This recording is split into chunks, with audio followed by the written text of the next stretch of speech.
Okay, so they give us a function right here, and A says give the coordinates of the y-intercept. So they want both coordinates, the x and y. So the y-intercept is when x is 0, right? So when x is 0, we get y equals 0 minus 0 plus 3, y equals 3.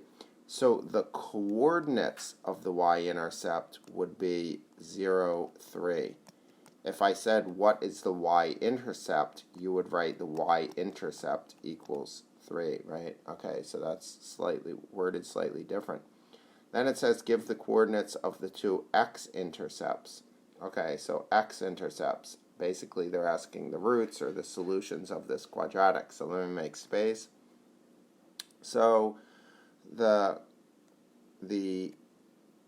x-intercepts are found, right, when y is 0, right?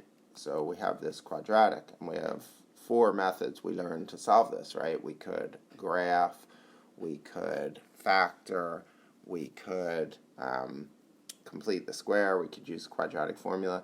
So let's try to factor, right? So if I have 2x squared is the first term and 3 is the last term, that's x and 2x, and 1 and 3, sorry, negative 1 and negative 3 because the middle term is negative.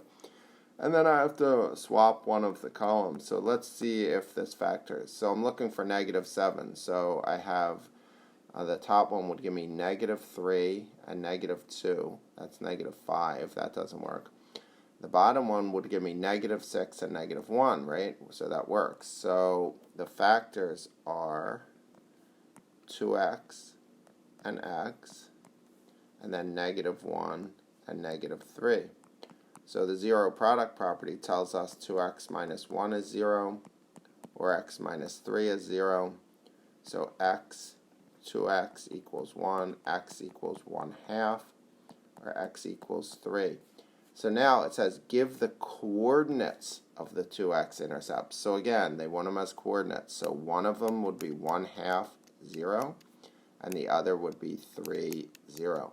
Again, I would almost never ask that question on a test. I would say find the x-intercepts, in which case you would say 1/2 and 3.